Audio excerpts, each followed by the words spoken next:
Video के starting से पहले आपका बहुत-बहुत एपिसोड शुक्रिया। जहाँ से एंड हुआ था एपिसोड वहीं से स्टार्ट होता है। हमारा मेन कैरेक्टर फेंग युई को वहाँ से ले जाके उस जगह पे ला रहा होता है।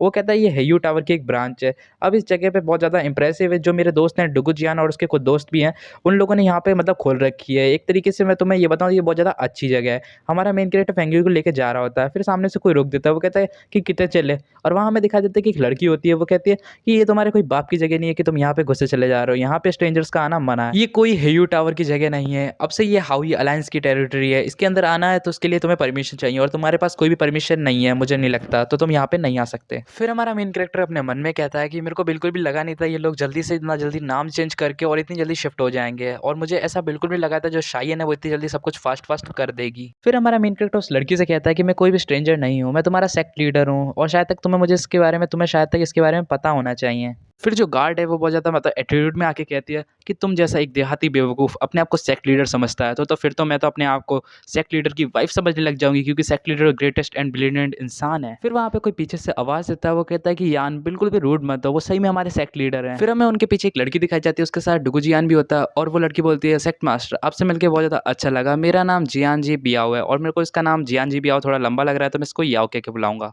ना। सुनने की देर थी, जो लड़की गार्ड थी उसको बहुत बड़ा सदमा लग जाता है। वो कहती है क्या सेक्ट मास्टर, मैंने आपको देहाती बेवकूफ़ और अपनी वाइफ का, मुझे इसके लिए माफ़ी चाहूँगी, मैंने तो आपको कुछ उल्टा सीधा कह दिया, मुझे माफ़ कर दीजिए, मुझे कोई सज़ा मत दीजिए। हमारा मेन कैरेक्टर कहता है मैंने शुरुआत में तुमसे कहा था कि मैं तुम्हारा सेक्ट मास्टर हूँ, इस पे कोई बात नहीं, मैं तुम्हें कोई सज़ा नहीं दूँगा। फिर हमारा मेन कैरेक्टर डुगु जियान से कहता है कि तुम यहाँ क्या कर रहे हो, मैंने तो तुम्हें दूसरा काम दिया था। वो कहता है कि हाँ, मैं उसी काम के सिलसिले में यहाँ पे आपकी मदद करने के लिए आया हूँ। और हमारा मेन कैरेक्टर कहता है और फिर वो कहता है हमारा डुगु जियान की ये याओ है और ये हमारे इस ब्रांच की हेड मैनेजर है।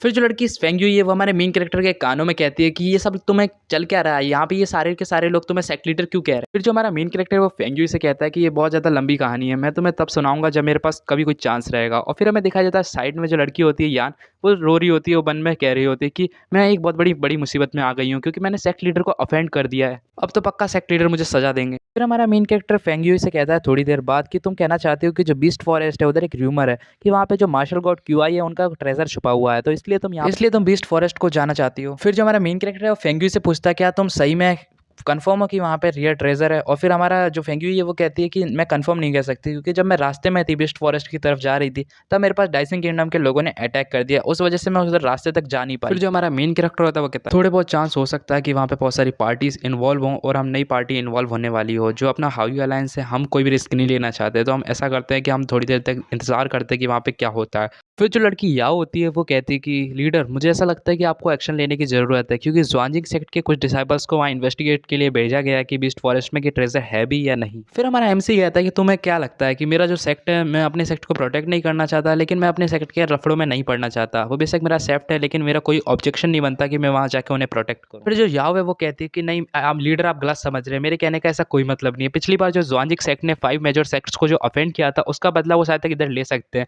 और बात करें जाए उन 5 मेजर सेक्ट्स में से बहुत सारे सेक्ट आते हैं और अपने ज़ुआनजिंग सेक्ट में से बंदे गए हैं, उनमें से गूचैन भी है। फिर जो हमारा मेन कैरेक्टर है वो कहता है कि तुम कहना क्या चाहते हो कि जो गूचैन है वो बहुत ज़्यादा बड़ी मुसीबत में है। जो याओ है वो कहती है कि मुझे ऐसा लगता है कि मैंने थोड़ा बहुत शक किया है, तो मेरा मानना है कि वहाँ पे जो भी हमारे ज़ुआनजिंग सेक्ट के बंदे हैं वो बहुत बड़ी मुसीबत में है, अगर हम अभी नहीं निकले तो ऐसा हो सकता है कि उनकी जान भी जा सकती है। इतना सुनने की देर थी, जो हमारा मेन कैरेक्टर है वो कहता है कि डुगु जियान जल्दी से इमीडिएटली जल्दी से तैयार हो जाओ, हमें जाना है बीस्ट फॉरेस्ट के अंदर। फिर जो हमारी याओ है वो कहते हैं कि लीडर रुको, मेरे पास आपके लिए कुछ और भी है, ये कल्टीवेशन मैनुअल है, ये आप गूचैन को दे दीजिएगा। जो यंग मास्टर गूचैन है वो इनहेरिटेंस कैरी करते हैं होंगवा क्यूंगमी सील की, पता नहीं कितना अजीब सा नाम है, अगर वो इस चीज़ की प्रैक्टिस करेंगे इस टेक्निक की तो उनकी जो स्ट्रेंथ है वो हद से ज़्यादा इंक्रीज हो जाएगी, ये याओ कहती है। फिर जो हमारा मेन कैरेक्टर है वो ये कहता है कि तुम्हारे पास ये इनहेरिटेंस वाली टेक्निक तुम्हारे पास कैसे आई। फिर जो हमारा डुगु जियान है वो बीच में आके बोलता है कि चिंता मत करो लीडर, कोई चिंता की बात नहीं, ये पहले किलर टेम्पल के लिए काम करती थी, इसलिए इसको गूचेन के बारे में थोड़ा बहुत पता है, और जब इन्वेस्टिगेशन हो रही थी तो ये शायद तक उधर थी, इस वजह से इसके पास ये है। फिर जो याओ होती है वो कहती है हाँ आपने सही कहा, जो टेम्पल्स किलर्स का जो मेथड होता है वो बहुत ज़्यादा एक्स्ट्रा ऑर्डिनरी होता है तरीका इन्वेस्टिगेशन का, लेकिन मैं इन स्किल्स की मदद से आपकी भविष्य में बहुत ज़्यादा मदद कर पाऊंगी। फिर हमारा मेन कैरेक्टर कहता है कि मैंने बिल्कुल भी एक्सपेक्ट नहीं करा था कि जो सेंगवा पवेलियन के लोग हैं वो किलर ऑर्गेनाइजेशन में काम करते होंगे। फिर जो हमारा डुगुचियान होता है वो कहता है कि आप तो हमेशा हमें अंडर एस्टिमेट ही करते रहते हो। और फिर जो याओ होती है वो कहती है कि हमारे मेरे को एक चीज़ और कहनी है जो बीस्ट फॉरेस्ट है उसके अंदर एक ब्लड थर्स्टी किंग है, वो अवेक हो गया। उसके अवेक होने की वजह से मतलब थोड़ी बहुत वहाँ पे मतलब थोड़ी खतरा आ गया है, लेकिन आप उसका ध्यान रखिए। अगर आपका उसके साथ इनकाउंटर होता है तो आप उसे ज़रूर पकड़ लीजिएगा, क्योंकि वो हमारे बहुत ज़्यादा काम आने वाला है। फिर जो बीस्ट फॉरेस्ट के अंदर का सीन दिखाया जाता है, जहाँ पे जो हमारा मेन कैरेक्टर मतलब जो गुचेन होता है वो भी वहाँ पे होता है, और वहाँ पे जो दूसरे सेक्ट के बंदे होते हैं वो कहते हैं गुचेन को पकड़ लो और उसके बाकी के सारे बंदों को मार दो। और जो बंदा ये बात कह रहा होता है वो हमारे पेन वाई पे अटैक करता है, जिससे हमारा पेन वाई बहुत ज़्यादा दूर जाके गिरता है। फिर जो गुचेन पे सीन जाता है, गुचेन कहता है कि चाइनीज सेक्ट और बाइसिंग सेक्ट, हमारी तुम्हारे साथ कोई दुश्मनी नहीं है। अगर तुम्हें लड़ना है तो कहीं और जाके लड़ना है, लेकिन अभी लड़ने की सही सिचुएशन नहीं है। और वो हमारे उससे कह रहा होता है। अचानक से पेन वाई उसके सामने ही उड़ के आता है, क्योंकि उसने अभी-अभी तो स्ट्राइक खाई थी। और हमारा गुचेन कहता है, क्या तुम ठीक हो? और फिर जो दूसरा बंदा होता है वो कहता है, ये तो हमारा साइड टास्क है कि हमें गुचेन को जाके पकड़ना है और बचा-कुचा जो भी उसके साथ बंदे होते हैं उन सबको मार देना है। और जो दूसरा बंदा होता है वो कहता है कि सही कहा बॉस। और वो जो दोनों बंदे होते हैं वो हमारे मतलब गुचेन के ऊपर अटैक करने के लिए आ रहे होते हैं बड़ी स्पीड में। और वहाँ पे जो हमारा गुचेन होता है वो कहता है कि लगता है कि मैं आज यहाँ मरने वाला हूँ। अगर ब्रदर लू होता, मतलब जो हाउलू होता, वो शायद तक मुझे प्रोटेक्ट कर सकता था, लेकिन अब लगता है कि मैं मर सकता हूँ यहाँ पे। और फिर वहाँ पे हमें एक ब्लास्ट दिखाया जाता है जहाँ पे हमारा डुगुजियान आ गया होता है। और जो डुगुजियान होता है वो कहता है कि तुम्हारी हिम्मत कैसे हुई इन पे अटैक करने की। और जो दूसरे बंदे होते हैं वो कहते हैं कि तुम हो कौन और तुम यहाँ पे क्या कर रहे हो। वो कहता है कि मैं तो कोई भी नहीं हूँ, तुम्हारे से जिसको बदला लेना है वो तो ऊपर है। और वो ऊपर की तरफ इशारा करता है, तो वो बंदे कहते हैं कि ऊपर कौन है। वो कहता है कि ऊपर मेरे बॉस हैं। और ऊपर दोनों देखते हैं तो उधर हमारा मेन कैरेक्टर आ रहा होता है। ऊपर से हमारा मेन कैरेक्टर कह रहा होता है कि 9 ड्रैगन्स गोल्डन 9 ड्रैगन ट्रांसफॉर्मेशन का सेकंड स्टाइल, मतलब जो उसकी टेक्निक होता है उसका सेकंड स्टाइल का इस्तेमाल कर रहा होता है, जहाँ पे वो एक ड्रैगन बनाता है स्पिरिट का, और वो ड्रैगन ऐसी रॉड लगाता है कि वहाँ सारे बंदे मर जाते हैं, उनका निपटारा हो जाता है। फिर हमारा मेन कैरेक्टर कहता है कि तुम सब ठीक तो हो ना, और वो कहता है कि बस इतने ही हो ना तुम सब। और फिर हमारा मेन कैरेक्टर उन लोगों से कहता है कि यहाँ पे बिल्कुल भी सेफ नहीं है, बहुत ज़्यादा डेंजरस एरिया है, तो हम सबको हेयू टावर में पहुँच जाना चाहिए। जो पेनवाई होता है वो कहता है थैंक यू सीनियर ब्रदर, हम आपकी बात मानेंगे और हेयू टावर की तरफ निकल जाएंगे। जो पेनवाई होता है वो हमारे मेन कैरेक्टर के पास आके कहता है, सीनियर ब्रदर मैं जानता हूँ कि वो जगह अच्छी है, लेकिन वहाँ के जो एक्सपेंसिव्स हैं वो बहुत ज़्यादा महंगे हैं। फिर हमारा मेन कैरेक्टर कहता है कि तुम इस बात की बस तुम चिंता मत लो, तुम सिर्फ मेरे अपने भाई का नाम ले देना, तुम्हारे भाई का जलवा चलता है। वो कहता है मैं नहीं मानता, सच में? वो कहता है हाँ सच में, तुम जाके तो एक बार चेक कर लो। और वो हमारा जो पेनवाई है वो अपने दोस्तों के साथ निकल जाता है। वो कहता है अब तो हम हीरो टावर में मज़े ही मज़े करेंगे। फिर जो डुगुचियान होता है वो ये कहता है कि हमने इन सबको तो भेज दिया है, लेकिन अब हमारा जो नेक्स्ट मूव है ट्रेजर हंट के लिए, वो अब क्या होगा लीडर? हमारा मेन कैरेक्टर कहता है कि तुम्हारी बात में दम है, क्योंकि हम यहाँ पे मज़े करने तो आए नहीं हैं, हम यहाँ पे ट्रेजर हंट करने के लिए आए हैं, तो हमें यहाँ पे कुछ करना ही होगा। फिर जो गुचेन होता है वो कहता है क्या तुम सही में यहाँ पे ट्रेजर हंट करने के लिए आए हो? क्या तुम मुझे भी अपने साथ ले जाओगे? मैं भी तुम्हारे साथ रह के बहुत ज़्यादा स्ट्रॉन्ग बनना चाहता हूँ। और फिर हमारा मेन कैरेक्टर कहता है कि स्ट्रॉन्ग की बात ही मत करो, मैंने तुम्हारे लिए एक मैनुअल लिया है जो तुम्हारी कल्टीवेशन में बहुत ज़्यादा मदद करेगा। वो पूरी डिटेल्स बता देता है जैसे उसे याव से मिला। और फिर हमारा यहीं से सीन शिफ्ट हो जाता है। फिर हमें ब्लड थर्स्टी किंग का सीन दिखाया जाता है, वही थर्स्टी किंग जिसके बारे में हमें याव ने बताया होता है।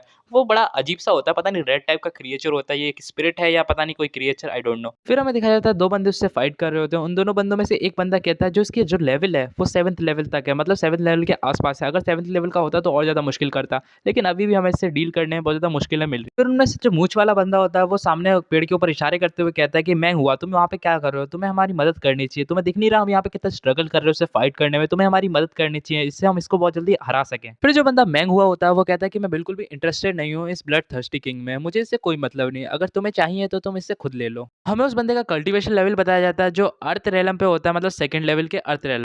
अगर आपको इस मानुआ के लेवल्स के बारे में ज़्यादा नहीं पता तो मैं आपको शुरू से बता दूं। सबसे पहला लेवल होता है बॉडी टेम्परिंग, सेकंड लेवल होता है क्यूआई कंडेंस, थर्ड लेवल होता है ट्रू क्यूआई रेलम, और फोर्थ लेवल होता है होली मार्शल रेलम। और इसके बाद भी 4 एक्सट्रीम रेलम्स आते हैं, उनमें से आता है येलो एक्सट्रीम लेवल, और उसके बाद आता है प्रोफाउंड एक्सट्रीम रेलम, फिर अर्थ प्रोफाउंड लेवल मतलब अर्थ एक्सट्रीम रेलम, और लास्ट में आता है हेवन रेलम, सो सबसे हाईएस्ट। ये सबसे ज़्यादा हाईएस्ट लेवल्स होते हैं। ये सारी ट्रांसलेटर की गलती है, वो हमेशा मिस्टेक कर देता है, उसकी वजह से मेरे से भी गलती से गलत लेवल बोल जाते हैं, तो मुझे इसके लिए माफ कर। सीन मानुआ पे आता है जहाँ पे जो बंदे फाइट कर रहे होते हैं ब्लड थर्स्टी किंग से, उनमें से एक बंदा कहता है ये बार-बार चार्ज हो जाता है, लेकिन चिंता की कोई बात नहीं है। मुझे ऐसा लगता है कि ये अपनी लिमिट पे, अगर हम इस पे एक अटैक और करते हैं तो शायद तक ये मारा जा सकता है। फिर हमें उस ब्लड थर्स्टी किंग से थोड़ी दूर का सीन दिखाया जाता है, जहाँ पे जो हमारा मेन कैरेक्टर होता है वो देख रहा होता है।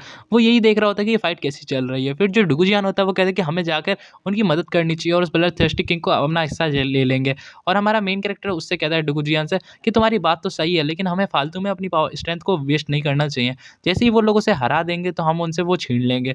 अगर हम इंतज़ार करते हैं तो ये ज़्यादा सही रहेगा क्योंकि इंतज़ार का फल हमेशा मीठा होता है और जो आइडिया हम लोगों ने सोच रखा है वो यहाँ पे किसी और बंदे ने भी सोच रखा है, वो मैंग हूँ की बात कर रहा होता है और वो कहता है जैसे ही ये बंदा वो काम करने जाएगा, हम इससे भी पहले वो काम करके वो जो हमें ब्लड थर्स्टी किंग चाहिए वो हम लेके चले जाएँगे। मैं आप सबको बता दूँ यहाँ पूरे ब्लड थर्स्टी किंग की बात नहीं हो रही, उसके अंदर साथ कोई जड़ी-बूटी मिलेगी और जो वहाँ पे डुगजियान होता है वो कहता है बॉस जैसा आपने कहा हम वैसा ही फ़ॉलो करेंगे। फिर हमें दिखाया जाता है वहाँ पे जो ब्लड थर्स्टी किंग से फाइट चल रही होती है और वो आखिरकार ब्लड थर्स्टी किंग को हरा देते हैं। वहाँ पे एक थोड़ा-सा ब्लास्ट होता है और हमें देखने को मिलता है जो ब्लड थर्स्टी किंग है वो हार चुका होता है।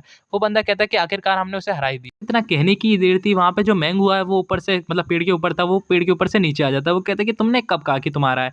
ये अब से मेरा है, इसका इस्तेमाल मैं करूँगा। फिर जिन लोगों ने मतलब उस ब्लड थर्स्टी किंग को हराया होता है उनमें से एक बंदा कहता है तुम ये बहुत ज़्यादा गलत कर रहे हो, तुम हमारा एडवांटेज उठा रहे हो, तुम हमारे हाथों से वो जड़ी-बूटी नहीं ले सकते हो। फिर जो मैंग हुआ होता है वो कहता है कि तुम्हें इससे कोई प्रॉब्लम है तो आके मुझसे फाइट कर लो। इतना सुनने की देर थी जो सामने जो बंदा होता है वो कहता है कि ये तुम बहुत ज़्यादा गलत कर रहे हो, इसका बस हर्जाना तुम्हारी मैंग फैमिली को चुकाना पड़ेगा, जब मुझे मौका मिलेगा तो मैं सेटल स्कोर कर लूँगा, तो मैं छोड़ूँगा नहीं। और वो ऐसे गालियाँ दे रहा होता है और वो कहता है कि मैं तुम्हें छोड़ूँगा नहीं। फिर जो मैंग हुआ कहता है कि स्मार्ट चॉइस, जड़ी-बूटी की मदद से मैं जो अपने बॉटल नेक पे अटका हुआ हूँ, उसकी मदद से मैं अपना ब्रीथ थ्रू कर पाऊँगा और जिससे मेरी जो स्ट्रेंथ है वो पहले से ज़्यादा ही बढ़ जाएगी। ये जड़ी-बूटी मेरे लिए बहुत ज़्यादा इंपॉर्टेंट है। अपनी एक्सपेक्टेशन के साथ उस जड़ी-बूटी की तरफ देखता है तो वहाँ जो गूचेन होता है वो उस जड़ी-बूटी को लेके जा रहा होता है। वो कहता है ये क्या हो रहा है? मेरी जड़ी-बूटी को मेरे सिवा कौन ही ले जा सकता है? वो उस बंदे से कहता है गूचेन से कि तुम हो कौन और तुम मेरी यहाँ पे जड़ी-बूटी क्यों ले जा रहे हो? लगता है तुम्हें मरने का बहुत ज़्यादा ही शौक है। गूचेन अपने मन में कहता है जो मेरी घोस्ट स्टेप टेक्निक है वो यहाँ पे काम क्यों नहीं कर रही है? ऐसा हो सकता है इसका लेवल ज़्यादा है इसलिए मुझे आराम से देख पा रहा है। फिर वो उस पे अटैक कर देता है जो बंदा होता है मैंगहुआ, लेकिन हमारा जो डुगुजियान है वो ऊपर से आके उसे बचा लेता है। लेकिन जो मैंगहुआ के पावर का जो प्रेशर होता है उस वज़ह से जो डुगुजियान है उसे भी थोड़ा झटका सा लगता है और वो थोड़ा दूर जाके गिरता है। कर भी क्या सकता है बेचारा, उसका लेवल ही कम है। और वहाँ पे जो गूचेन होता है वो कहता है कि सीनियर ब्रदर क्या आप ठीक हो? और जो वो उसकी हालत देखी जाए तो वो ज़मीन पर लौट गया होता है। फिर ये कहता है कि तुम दोनों अब बचने वाले बिल्कुल नहीं हो, अब तो मेरे हाथों से यहाँ मर जाओगे। फिर जो डुगुजियान होता है वो कहता है लीडर प्लीज़ हमें बचाइए, इसको हैंडल नहीं कर सकते। फिर हमें दिखाई देता है ऊपर से हमारा मेन कैरेक्टर आ रहा होता है, वो कहता है कि मैं आ रहा हूँ और वो अपना अटैक का इस्तेमाल करता है जिससे जो मैंग हुआ है वो बहुत ज़्यादा दूर जाके गिरता है। जो डुगुजियान है वो कहता है कि अब लीडर आ चुके हैं तो अब चिंता की कोई बात नहीं, आराम से तमाशा देखना चाहिए हम दोनों को। कुचन कहता है क्या सही में? मेन कैरेक्टर का अटैक होता है, उस अटैक की वजह से जो बंदा होता है वो बहुत ज़्यादा डैमेज हो गया होता है और हमारा जो बंदा होता है वो कहता है कि लगता है तुम भी इन्हीं के साथ मिले हुए हो, तो इसका बदला मैं तुम सबके साथ लूँगा। मेरे एक अटैक को खराब करने से तुम्हें उससे कुछ नहीं मिलेगा, लेकिन जब मैं अपनी पूरी पावर का इस्तेमाल करूँगा तो तुम्हें पता चल जाएगा कि मैं कौन हूँ। मैंग हुआ है वो अपनी कोई पता नहीं अपनी एक स्वाड निकालता है और वो कहता है कि अब मेरे अटैक के सामने तुम नहीं बचने वाले हो और मैं तुम छोटे-मोटे चोरों को इसका सबक सिखा के रहूँगा। और वो कहता है कि अब तुम बिल्कुल नहीं बचोगे और वो जो उसका प्रेशर होता है तलवार का वो ज़मीन तक को फाड़ देता है। हमारा मेन कैरेक्टर वर्मिलिया ब्लड लाइन की पावर का इस्तेमाल करता है जिससे वो एक रेड कलर की फायर एक्टिव करता है, जिस वजह से जो बंदा होता है वो कहता है ये किस प्रकार की फायर है, इसकी वजह से तो मैं जलने लग जा रहा हूँ। तो जो बंदा होता है वो अपने घुटनों पे आ जाता है। फिर जो मैंग हुआ वो कहता है कि ये कैसे पॉसिबल है, तुम्हारे जैसा एक प्रोफाउंड एक्सट्रीम रियल्म का बंदा जैसे अर्थ लेवल के एक बंदे को कैसे ये हरा सकता है। फिर हमारा मेन कैरेक्टर कहता है मेरे होते हुए कुछ भी इम्पॉसिबल नहीं है, जो भी चीज इम्पॉसिबल है उसको हटा के आई एम पॉसिबल कर देता हूँ और फिर वो अपनी ड्रैगन पावर को इस्तेमाल करता है। वो कहता है अब तुम्हें यहाँ पे सजा मिलने वाली है। फिर जो मैंग हुआ होता है वो कहता है क्या इनहेरिटेड ब्लड लाइन, इसके बाद क्या कोई इनहेरिटेड ब्लड लाइन है इसकी वजह से यहाँ मुझसे जीत पा रहा है, तो शायद तक ऐसा हो सकता है, लेकिन इसको कैसे बताऊं कि मेरे पास भी कोई छोटी मोटी ट्रिक्स नहीं है। और बात करी जाए जो मेरा लेवल है वो इससे ज़्यादा ही हाई है, मुझे लगता है कि मेरे को अब थोड़ा बहुत सीरियस होना चाहिए, मुझे लगता है मुझे सीरियस होना चाहिए। और वो कहता है कि तुम्हें क्या लगता है कि जो हुआंगजी रेलम मतलब प्रोफाउंड एक्सट्रीम रेलम और जो अर्थ लेवल है उनके बीच में क्या छोटा सा गैप है? नहीं, उसके बीच में एक बहुत बड़ा गैप है। अगर आज मैं तुम्हें दिखाता हूँ उसमें अंतर क्या है, उसमें है एक्सपीरियंस का अंतर। आज तुम यहाँ पे मरने वाले हो। और वो अपना एक अटैक करता है हमारे मेन कैरेक्टर की तरफ और जो हमारा मेन कैरेक्टर होता है वो उस अटैक को आते हुए देख रहा होता है और जो बंदे होते हैं डुगुजियान और गूचेन वो कहते हैं कि ब्रदर संभल के, क्योंकि वो जो अटैक होता है वो बहुत ज़्यादा बड़ा होता है, लेकिन जो हमारा मेन कैरेक्टर है वो अपनी स्वॉर्ड की एक ही हिट से उसका जो अटैक होता है उसे तोड़। फिर हमारा मेन कैरेक्टर कहता है कि यही पावर होती है एक्सट्रीम अर्थ एक्सट्रीम रियलम की, मुझे तो लगा था कोई हाई ज़्यादा ही पावर होगी, ये तो वो छोटी-मोटी पावर्स है। और ये सब देखने के बाद हमारे जो बंदे हैं वो बहुत ज़्यादा शॉक हो गए होते हैं। उन्होंने सोचा नहीं होगा ऐसा कुछ हो भी सकता है। और वो बंदा कहता है हमारा मेन कैरेक्टर कि अब तुम यहाँ बचने वाले बिल्कुल नहीं हो। और हमारा मेन कैरेक्टर एक तलवार की स्ट्राइक लगाता है जिससे वो बंदा मर जाता है और मरते-मरते भी एक बात कहता है कि कैसे हो सकता है? मैं कैसे एक प्रोफाउंड एक्सट्रीम के बंदे से हार सकता हूँ जबकि मैं एक अर्थ लेवल का एक्सपर्ट हूँ। और इतना कहते ही वो मर जाता है। फिर हमें डुगुजियान और जो बंदा होता है हमारा गोचन वो दोनों आ रहे होते हैं। हमारा मेन कैरेक्टर कहता है लो इसको खा लो जिससे तुम बहुत जल्दी हील हो जाओगे। फिर जो हमारा मेन कैरेक्टर के हाथ में जो फ्रूट होता है उसको देख के जो गोचन होता है बहुत ज़्यादा शॉक हो गया होता है। वो कहता है कि रुको ये तो मैंने देख रखा है, आई सीन दिस वन। वो कहता है कि ये तो वही फ्रूट है ज़ू फ्रूट और ये हमें यूई क्लन का होता है। और जो बंदा होता है हमारा डुगुजियान वो कहता है कि हाँ मैंने इसके बारे में सिर्फ कहानियों में पढ़ा था। क्या ये सही में लीडर आप कहाँ से लिया है? हमारा मेन कैरेक्टर कहता है ये बहुत ज़्यादा लंबी कहानी है, कभी बाद में बताऊँगा। चलो हमें जल्दी से ट्रेजर हंट करना चाहिए। फिर वो बहुत ज़्यादा डीप में जाते हैं फॉरेस्ट के अंदर। में थोड़ी देर बाद का सीन दिखाया जाता है जहाँ पे जो हमारा मेन कैरेक्टर है उसकी टीम पहुँच गई होती है और उसके अंदर वहाँ एक टैब होता है टैबलेट होता है, वहाँ पे जो हमारा गुचेन होता है वो कहता है लगता है हमसे पहले कोई यहाँ पे आया हुआ है। हमारा मेन कैरेक्टर कहता है कि हमसे पहले यहाँ पे कौन ही आया हो सकता है, ऐसा क्या ख़ास है जिसकी वज़ह से यहाँ पे कुछ हुआ है? और वो उधर देखता है जो टैबलेट का एक पत्थर होता है उसे अपने हाथ में उठाता है, वो कहता है लगता है मुझे अपनी डिवाइन सेंस का इस्तेमाल करना होगा। और वो अपनी डिवाइन सेंस का इस्तेमाल करता है, वो कहता है यहाँ मुझे शायद तक कुछ पता चल जाए। और जैसे ही उन्हें डिवाइन सेंस का इस्तेमाल करता है तो वहाँ उस पत्थर के अंदर से आवाज़ आती है, पत्थर के अंदर से आवाज़ आती है, उसके अंदर जो बंदा होता है वो कहता है कि मैं यहाँ पे बहुत सालों से इंतज़ार कर रहा हूँ किसी ऐसे बंदे का जिसको मैं अपने पाथ दे सकूँ और उसकी मदद कर सकूँ कल्टीवेशन पाथ की तरफ। और उधर जो पत्थर में से जो आवाज़ होती है वो कहती है कि है ना मैं तुम्हारी मार्शल आर्ट्स में बहुत ज़्यादा मदद करूँगा। मेन कैरेक्टर को कुछ दिखने लग जाता है, जब वो अपने आप को पाता है तो वो एक अलग ही डायमेंशन में पहुँच गया होता है, जैसे वो एक थर्ड डायमेंशन में पहुँच गया हो। जो हमारा मेन कैरेक्टर है वो अपनी कॉन्शसनेस खो चुका होता है और जो उसकी रियल बॉडी होती है वो आसमान के अंदर उड़ रही होती है। जो गूचेन और जो डुगुजियान है वो हैरान होते हैं, वो कहते हैं लीडर आपको क्या हुआ? फिर हमारा मेन कैरेक्टर अपने आप को एक अलग ही जगह पाता है। लग रहा है कि मैं एक अलग ही जगह पे पहुँच गया हूँ, मुझे पता नहीं मैं कहाँ पे हूँ लेकिन ये थोड़ा बहुत ज़्यादा अजीब सा। फिर हमारे मेन कैरेक्टर के सामने एक डायमेंशन गेट खोलता है और उसमें से कोई निकलने की कोशिश कर रहा हो ऐसा लगता है। फिर हमें वहाँ पे किसी और बंदे की आवाज़ आती है, वो कहता है कि 10,000 सालों से मैं यहाँ इंतज़ार कर रहा हूँ किसी ऐसे बंदे का जो यहाँ पे आ सके। आज पहली बार कोई बंदा अपनी मेरी मेंटल स्पेस में आ पाया है। हमारा मेन कैरेक्टर अपने मन में कहता है क्या डिवाइन कॉन्शसनेस स्पेस, क्या मैं एक अलग ही डायमेंशन में आ गया हूँ जो किसी के माइंड के अंदर है? क्या आप ही वो जिसका जो ट्रेज़र है वो बीस्ट फॉरेस्ट के अंदर छुपा हुआ है? क्या आप ही ने वो ट्रेज़र रखा हुआ है? क्या आप उसके रियल में ओनर हो? फिर वहाँ पे गॉड ऑफ क्यूआई आ जाते हैं, वो कहते हैं कि तुम बहुत ज़्यादा क्लेवर हो। मुझे लगा नहीं था कि इतना ज़्यादा क्लेवर बंदा भी यहाँ पे आ सकता है और जो तुम्हारी सोचने की क्षमता है वो बहुत ज़्यादा बढ़िया है। जिस जगह पे तुम अभी पे यहाँ पे खड़े हुए हो, ये जगह सिर्फ मेरी एक मेंटल कॉन्शियसनेस है। जब मैं मरने वाला था, मरने से पहले जो मेरी लास्ट फ्रेगमेंट बचा था मेरी कॉन्शियसनेस का एक थोड़ा-सा टुकड़ा, उससे मैंने ये क्रिएट किया था ये टोम्ब और इसकी मदद से यहाँ पे मैं लोगों को अपनी जो इनहेरिटेंस है वो देख सकता हूँ। इसको एक्टिव करने के लिए अपनी स्पिरिचुअल पावर को डालना पड़ता है। तुम्हारे से पहले भी यहाँ पे शाया डायनेस्टी का प्रिंस आया था, उसने यहाँ पे प्रयास किया था कुछ और चीज़ें लगा के, उसने बिल्कुल भी एक्सपेक्ट नहीं किया होगा यहाँ पे स्पिरिचुअल पावर डालने से कुछ होगा और उसने मेरे टोम को बर्बाद करके यहाँ से चला गया, मतलब उसके टैबलेट को। मेन कैरेक्टर कहता है कि मैंने बिल्कुल भी एक्सपेक्ट नहीं करा था कि शाया डायनेस्टी भी हमारे देश में इतनी जल्दी आ जाएगी अपनी फोर्सेस को लेकर। लगता है उनके कोई और ही इरादे होंगे। जो गॉड क्यूआई होते हैं वो ये कहते हैं यहाँ पे आना ही अच्छी बात नहीं है, तुम्हें यहाँ पे बहुत सारी चीज़ें देखने को मिल सकती है, ये सिर्फ एक माइंड कॉन्शियसनेस है, फिर भी मैं तुम्हें अपना ट्रेजर दूंगा यहाँ पे क्योंकि तुम इस जगह पे आ चुके हो। जो मेरा ट्रेजर है वो और कुछ नहीं, एक मार्शल आर्ट की टेक्निक्स हैं और मैं तुम्हें ये भी बता दूं जो मेरी मार्शल आर्ट की टेक्निक्स हैं उसके सामने कोई भी स्टैंड नहीं कर पाता है। इस वजह से जो मेरी मार्शल आर्ट्स की टेक्निक है हर किसी को नहीं मिल पाई है। जो मेरी लेगेसी है वो मैं तुम्हें देना चाहता हूँ। अब ये तुम पे डिपेंड करता है कि तुम कैसा महसूस करते हो और फिर वो उसको मतलब अपनी इनहेरिटेंस देने लग जाता है और हमारा मेन कैरेक्टर को एक अलग ही अलग सीन दिखने लग जाता है जहाँ पे डुगु जियान मर चुका होता है और जो शायन होती है वो उसे पकड़ के रो रही होती है और हमारे मेन कैरेक्टर की जो क्रश होती है वो उसे कह रही होती है कि हम दोबारा मिलेंगे कभी भविष्य में अगले जन्म बाद, और वो भी रो रही होती है, शायद तक वो मरने वाली होती है। और वहाँ पे हमारे मेन कैरेक्टर का मास्टर कहता है मैं तुम्हें आखिरी बार प्रोटेक्ट कर रहा हूँ, ये आखिरी बार है कि मैं तुम्हें प्रोटेक्ट कर पाऊंगा। और वहाँ पर जो गुचैन होता है वो कहता है कि हम अगले जन्म में दोबारा भाई बनेंगे। और ये सारे दुख भरे सीन देख के हमारा मेन कैरेक्टर पागल सा हो गया होता है। वो कहता है ये क्या था, मेरे जो मास्टर गुचैन और ये सारे लोग मर कैसे रहते हैं, जो भी मैंने देखा ये बहुत ज़्यादा डरावना था। और हमारा मेन कैरेक्टर ये सब देखने के बाद जो गॉड क्यूआई होते हैं वो कहते हैं जो भी अभी तुमने देखा है वो भविष्य है और इस भविष्य को बदला भी जा सकता है, लेकिन ये जो भी तुमने देखा वो सच हो सकता था। लेकिन अगर तुम्हारे पास ये डिवाइन ड्रैगन ब्लड लाइन है तो तुम भविष्य को बदल भी सकते हो। लेकिन अभी तुमने जो भी देखा है ये सब तुम्हारी एरोगेंसी की वजह से है। अगर तुम ऐसे ही एरोगेंट बनते रहोगे जो तुम्हारे भविष्य में तुम अपने आप को और अपने आसपास के लोगों को बिल्कुल भी प्रोटेक्ट नहीं कर पाओगे। फिर जो हमारा मेन कैरेक्टर है वो कहता है सीनियर आपने जो मुझे उपदेश दिए, मतलब जो भी आपने मुझसे कहा है मैं आपका बहुत बहुत आभारी हूँ। आपने जो मेरे लिए हेल्प की इतनी बड़ी, मैं उस आपका ध्यान रखूंगा और अपनी लो प्रोफाइल रखूंगा। जो गॉड क्यूआई होते हैं वो कहता है बढ़िया, और फिर हमें दिखाई देता है वो जाने लग जाते हैं। वो कहते हैं मेरा काम पूरा हुआ तो मैं यहाँ से अलविदा लेता हूँ। हमारा मेन कैरेक्टर कहता है लेकिन मुझे ये तो बताई जाइए कि बीस्ट फॉरेस्ट में ट्रेजर है भी या नहीं। वो कहते हैं सारा ट्रेजर तुम्हारे माइंड के अंदर है, फालतू में तो बंदा ज्यादा मत करो क्योंकि जो भी मैंने तुम्हें ट्रेजर दिया वो सिर्फ एक मार्शल आर्ट्स है और वो सारा का सारा मैंने तुम्हारे दिमाग के अंदर डाल दिया, धीरे धीरे तुम खुद ही सीख जाओगे। फिर जो हमारा मेन कैरेक्टर है वो अपनी रियल बॉडी में होश के अंदर आता है जहाँ पर डुगुजियान और गुचैन बहुत ज्यादा टेंशन में होते हैं। जो डुगुजियान होता है वो कहता है कि लीडर आप उठ गए, और जो गुचैन होता है वो कहता है कि लू हाउ तुमने मुझे बहुत ज्यादा डरा ही दिया था, ऐसा लगा कि मैं तुम्हें खो बैठा हूँ, और वो बहुत ज़्यादा डर गया होता है। और जहाँ पे हमारा लूहाऊ कहता है कि चिंता की कोई बात, बिल्कुल ठीक हूँ, चिंता की कोई बात नहीं है। और वहाँ पे जो डुगुजियान होता है वो कहता है क्या अब वहाँ पे कुछ हुआ? तो हमारा मेन कैरेक्टर कहता है कि हाँ मैंने मार्शल गॉड क्यूआई को देखा। वो कहता है क्या मार्शल गॉड क्यूआई को, क्या उसने आपको ट्रेजर दिया? हमारा मेन कैरेक्टर कहता है कि हाँ एक तरह से कहूँ तो मुझे पता नहीं है मुझे क्या ही ट्रेजर मिला।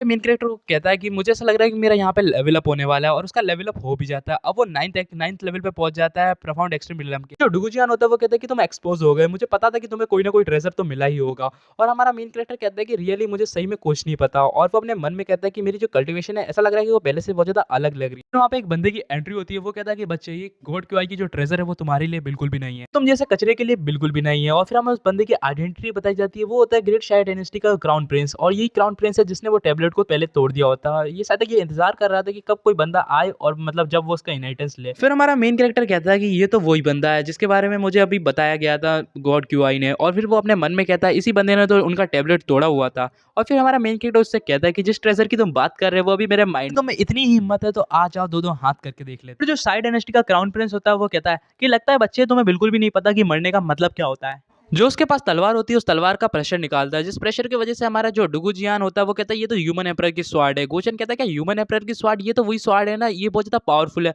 अगर ये डीजे रेलम का एक्सपर्ट है और इसके पास ह्यूमन एम्परर की स्वाड है तो मुझे नहीं लगता कि इसके सामने कोई टिक पाएगा। जो हेवनरी एक्सपर्ट रेलम का भी होगा वो भी मुश्किल से ही टिक पाएगा इसके सामने, और ये बहुत ज्यादा खतरे की बात है। हमारा मेन कैरेक्टर कहता है कि सुप्रीम क्वालिटी थोड़ी-सी मुश्किल हो सकती है। फिर जो बंदा होता है वो कहता है कि तुम जैसे चोरों की हिम्मत कैसे हुई मेरे सामने आने की, और मैं तुम्हें दिखाता हूँ ह्यूमन एम्परर की स्वॉर्ड की पावर क्या होती है। और वो अपनी पावर से जो प्रेशर होता है उसकी वजह से ज़मीन फाड़ देता है। हमारा मेन कैरेक्टर कहता है कि ये ह्यूमन एम्परर की जो स्वॉर्ड है जब भी इसका इस्तेमाल किया जाता है तो सामने से एक फिगर अपीयर होता है। जो फिगर होता है वो बहुत ज़्यादा पावरफुल होता है, उसके हाथ में भी एक स्वॉर्ड होती है। तो यहाँ से जो फाइट करनी होगी वो ज़्यादा मुश्किल होगी, क्योंकि मुझे नहीं लगता कि इसको एक लेवल है और जो इसके पास स्वॉर्ड है उसके वजह से मैं इससे फाइट कर भी पाऊंगा। फिर हमारे मेन कैरेक्टर के मन में गॉड क्यों कहते हैं कि बस एक ह्यूमन एम्परर की स्वॉर्ड से इतना क्या डरना, मेरे होते हुए तुम उस ह्यूमन एम्परर की स्वॉर्ड और उसके लेवल से मत डरो, मैं तुम्हारी हेल्प करूंगा उसको हराने में। और वो कहता है जो तुम्हारे पास मेरी लेगेसी है उसके इस्तेमाल से तुम फ्यूचर तक देख पाओगे, अपनी एनिमी की जितनी वीकनेस है तुम आराम से पता कर पाओगे, तो तुम मेरी लेगेसी का इस्तेमाल करो। हमारा मेन कैरेक्टर अपने मन में कहता है सीनियर क्यूआई की आवाज। तो जो शायद डायनेस्टी का जो प्रिंस होता है वो चिल्लाए कहता है, हे बच्चे तुम्हें क्या मुझसे डर लग रहा है, क्या आप दो हाथ करने से इतना घबरा रहे हो कि तुम मेरे सामने वहां पे खड़े हुए हो, आ जाओ दो हाथ करके बताओ और मुझे हरा के बताओ, वरना मैं तुम्हें यहाँ मार दूंगा, क्योंकि तुमने मेरे सामने जो एरोगेंसी दिखाई उसका बदला मैं तुमसे लेके रहूंगा। लगता है कि तुम मेरी ह्यूमन एम्परर की स्वॉर्ड की पावर देख के ही डर गए हो। फिर जो हमारा मेन कैरेक्टर है वो फ्यूचर तक को देख पा रहा होता है, और वो जितना भी उस बंदे की जो टेक्निक्स होती हैं वो परफॉर्म कर रहा होता है ह्यूमन एम्परर स्वॉर्ड से, वो सब देख पा रहा होता है और उसके वीकनेस स्पॉट को समझ पा रहा होता है। हमारा मेन कैरेक्टर कहता है कि अब इजीली मैं इसको हरा सकता हूँ, यही है यो गॉड क्यूआई की लेगेसी। और मैं समझ गया वो किस ट्रेजर की बात कर रहे थे। और फिर हमारा मेन कैरेक्टर कहता है कि तुम दोनों यहाँ पीछे रहो और मैं जाता हूँ। और वो जो प्रिंस होता है वो कहता है कि ये क्या ही बिगाड़ लेगा। और हमारा जो प्रिंस होता है वो हमारे मेन कैरेक्टर पर एक अटैक करता है, लेकिन हमारा मेन कैरेक्टर अटैक को डॉज कर लेता है। वो कहता है कि अब तुम्हारा मरने का समय आ गया है, और वो अपने पास से तलवार निकालता है और उस पे एक स्ट्राइक लगाता है। और वो कहता है कि अब तुम यहाँ बिल्कुल नहीं बचने वाले। और उस स्ट्राइक से जो प्रिंस होता है वो कहता है कि तुम्हें क्या लगता है तुम्हारी छोटी मोटी टेक्निक मेरे सामने कुछ कर भी पाएंगी या नहीं। जो अटैक उसने किया होता है वो हमारे मेन कैरेक्टर क्लोन को लगता है, क्योंकि हमारा मेन कैरेक्टर वहां से गायब हो गया होता है। फिर हमारा मेन कैरेक्टर उसके पीछे आके कहता है कि तुम्हें क्या लगता है तुम्हारे पास ह्यूमन एम्परर स्वॉर्ड है जो एक प्राउड स्वॉर्ड है, तुम उसकी मदद से मुझे हराना चाहते हो, वो जो भी एक हुआंगजी रेलम मतलब एक प्रोफाउंड एक्सट्रीम रेलम का बंदा है, तो मेरे जैसे को हरा के तुम कर भी क्या लोगे। और हमारा मेन कैरेक्टर उसके पीछे आके उस पर अटैक करता है, वो कहता है कि तुम मरो। और हमारे मेन कैरेक्टर के अटैक से उसे भी अच्छा खासा डैमेज लगता है और वो दूर जाके गिरता है। और वो इतनी ज्यादा दूर जाके गिरता है ऐसा लगता है कि मर गया हो, लेकिन वो मरा नहीं होता। वो कहता है कि तुम जैसे ब्रैट मेरे जैसे क्राउन प्रिंस को इतनी बार एम्ब्रेसमेंट करने के लिए तुम्हें इसके सजा मिलेगी, और तुम्हें इस सजा कुछ नहीं, तुम्हें डायरेक्ट मौत मिलेगी। फिर हमें थोड़ी दूर का सीन दिखाया जाता है जहाँ पे जो डुगू होता है और जब हमारा गुचन होता है। डुगू कहता है कि तुम्हें थोड़ा अजीब नहीं लग रहा कि अपना जो ब्रदर है वो पहले से बहुत ज्यादा अलग तरीके से फाइट कर रहा है, ऐसा लग रहा है वो फाइटिंग में बहुत ज्यादा मैच्योर हो गया, और ऐसा लग रहा है उसे अच्छा खासा एक्सपीरियंस आ गया 20-30 साल का। देखने वाली बात नहीं है कि जो शाई मोटियान जो क्राउन प्रिंस है उसके आराम से इजीली उसके अटैक्स को देख पा रहा है और उसकी जो वीकनेस है उसे पता पा रहा है, जैसे कि उसे ऐसा लगता है कि उसे फाइटिंग स्टाइल उसका पूरा का पूरा पता हो, और वो उसकी वीकनेस को इतनी इजीली टारगेट कर रहा है। जो शाइटियान है वो अपना बचाव भी नहीं कर पा रहा है, और हमारा जो शाइटियान होता है वो बहुत बुरी मार खा रहा होता है हमारे मेन कैरेक्टर। फिर जो शाई मोटियान होता है वो अपने मन में कहता है कि ये इतनी इजीली मेरे अटैक्स को डॉज कर ले रहा है और मुझ पर अटैक कर रहा है, ऐसा कैसे हो सकता है, और ये मुझे इतनी ज्यादा इजीली ओवरटेक कर रहा है, मुझे समझ में नहीं आ रहा कि मुझे यहाँ पे क्या करना चाहिए। थोड़ी देर पहले तो ऐसा कमजोर लग रहा था, अभी के टाइम पे इसके पास क्या पावर आ गई है। फिर जो हमारा मेन कैरेक्टर है वो अपने मन में कहता है जो ये टेक्निक है फ्यूचर देखने की, इसकी मदद से मैं इसके जितने मूव्स हैं उन सबको देख पा रहा हूँ इजीली, इस वजह से मैं इसकी जितने भी मतलब ये जो भी जगह अनगार्ड है मैं उस पर अटैक करके आराम से जीत सकता हूँ। तो भी मैं अपने टेक्निक का इस्तेमाल कर रहा हूँ, इसकी वजह से जो मेरी ड्रैगन ब्लड लाइन है वो बहुत ज्यादा गर्म हो रही है, ऐसा लग रहा है मुझे एक अलग ही एनर्जी मिल रही हो। इस एनर्जी की वजह से जो मुझे ऐसा लग रहा है मेरा जो लेवल है वो जल्दी अप होने वाला है, और ऐसा लग रहा है मैं जल्दी ये अर्थ प्रोफाउंड लेवल पे पहुंचने वाला हूँ। और इतना कह ही पाता है कि वो कहता है कि मेरा अब लगता है कि लेवल अब हो ही जाएगा, और जैसे ही वो इतना कहता है कि उतना में उसका लेवल अप हो जाता है, वो फर्स्ट लेवल पे हो जाता है अर्थ एक्सट्रीम रियलम की। अब हमारा मेन कैरेक्टर अर्थ एक्सट्रीम रियलम पे है, और वहाँ पे जो बंदा होता है वो हैरान होता है, वो कहता है कि तुमने फाइट के दौरान भी अपना लेवल अप कर लिया, लेकिन ये कैसे हो सकता है, और वो बहुत ज्यादा घबरा गया होता है ये देखते ही। मोटियान है वो देख के ही घबरा गया होता है, उसका जो चेहरा होता है बड़ा देखने लायक होता है। फिर हमारा मेन कैरेक्टर अपने ड्रैगन को बुलाता है, मतलब जिसका स्पिरिट ड्रैगन होता है, और वो अपने मन में कहता है यही नहीं कि मेरी कल्टिवेशन अप हुई है, इसके साथ साथ जो मेरी ब्लड लाइन है इनहेरिटेड ब्लड लाइन उसका भी लेवल अप हो गया, और साथ ही साथ जो मेरी ड्रैगन ट्रांसफॉर्मेशन टेक्निक है उसका भी 4th लेवल पे पहुंच गई, जो पहले 3rd लेवल पे थी। अब मैं उसका 4th लेवल का मूव भी इस्तेमाल कर सकता हूँ। Main character 9 golden transformation technique का 4th मूव इस्तेमाल करता है, जिससे जो प्रिंस होता है उसे बहुत ज़्यादा दर्द हो रहा होता है। वो कहता है मेरा सिर ऐसा लग रहा है कि फटा जा रहा हो और ऐसा लगता है कि मैं यहाँ पे मरने वाला हूँ। जो ये दर्द है वो उसको सहन नहीं कर पाता है, इसकी वज़ह से वो वहाँ पे वहीं उसी जगह पे मर जाता है और फिर हमारे मेन कैरेक्टर का सीन दिखाया जाता है और जो डुगुचियान होता है हमारे मेन कैरेक्टर से कहता है कि शाओ मोटियान तो मर चुका है, तो हमें चिंता की कोई बात नहीं है। और मैंने एक बात और नोटिस करी है, जो आपका फाइटिंग स्टाइल है वो पहले से बहुत ज़्यादा मैच्योर हो गया है। ऐसा लग रहा है कि आपको बहुत ज़्यादा एक्सपीरियंस आ गया हो 30-40 साल का, लेकिन ऐसा कैसे? फिर हमारा मेन कैरेक्टर कहता है ये तो गोजुआई की मदद से हुआ है। अगर वो मेरे को अपना ट्रेज़र नहीं देता तो शायद तक मेरे पास ये एक्सपीरियंस नहीं आता। ने मुझे जो कल्टीवेशन की टेक्निक्स और जो पाथ दिया उसकी मदद से जो मैं अपने जितने भी एनिमीज़ हैं उनको ईज़िली हरा सकता हूँ और मैं जितनी ज़्यादा कल्टीवेशन करूँगा उसकी डबल मेरे पास लगेगी। कुल मिला के मैं बहुत ज़्यादा पावरफुल बन सकता हूँ। उनका जो ट्रेज़र है वो बहुत ज़्यादा अमेज़िंग है। मैंने बिल्कुल भी एक्सपेक्ट नहीं करा था कि मेरे को गॉड क्यूआई की लेगेसी और साथ ही साथ ये ह्यूमन एम्परर की स्वॉर्ड मिल जाएगी। ये दोनों एक साथ मेरे लिए बहुत ज़्यादा बढ़िया है। इसकी मदद से मैं अपने से हायर अप्स को भी चैलेंज कर सकता हूँ और उनको ईज़िली डिफीट कर सकता हूँ। हमारा मेन कैरेक्टर इतनी खुशी मना ही पाता है, इतने में जो ह्यूमन एम्परर की स्वॉर्ड है वो टूट जाती है और उसके जो ह्यूमन एम्परर की स्वॉर्ड है सिर्फ ऊपर का बचता है। हमारा मेन कैरेक्टर कहता है ये हो क्या रहा है? फिर जो हमारा मेन कैरेक्टर है उसके बगल में जो डुगुचियान होता है वो उससे कहता है कि मैंने बिल्कुल भी एक्सपेक्ट नहीं करा था कि ये रूमर्स सच होंगे। फिर हमारा मेन कैरेक्टर कहता है कि कैसे रूमर्स? और जो डुगुचियान होता है वो ये कहता है ये रूमर्स कुछ ऐसे थे कि जो ह्यूमन एम्परर की स्वॉर्ड है वो इतनी ज़्यादा प्राउड स्वॉर्ड है कि अगर कोई भी उसको हरा देता है, मतलब उसके विरोधी को जिसके पास ह्यूमन एम्परर स्वॉर्ड होगी, तो वो खुद को सेल्फ डिस्ट्रक्ट करके अपने पास से सिर्फ एक ट्रॉफी बचती है और वो ट्रॉफी शायद तक आपको मिल चुकी है। मेन कैरेक्टर कहता है कि इसमें इस तलवार की कोई गलती नहीं है, क्योंकि सारी गलती तो इसके यूजलेस मास्टर की है। अगर वो इसके पास नहीं होती और किसी और के पास होती तो ये और ज्यादा ही बढ़िया रहता। तो वो भूल जाओ, अब चिंता की कोई बात नहीं। हमें अब अपने घर की तरफ निकलना चाहिए और हम बहुत ज्यादा लेट हो गए हैं, शायद तक हमने बहुत ज्यादा टाइम यहाँ पे वेस्ट किया है, तो यहाँ से निकलना चाहिए। और वो उन दोनों को लेके वहां से निकल जाता है। जिसने भी इस वीडियो को एंड तक देखा है आपका बहुत बहुत शुक्रिया। आपको ऐसी नई वीडियोस के लिए आप इस वीडियो को जल्दी से लाइक कर दीजिए, जिससे मैं आपके लिए एक नई वीडियो ले आऊँ। Thanks for watching.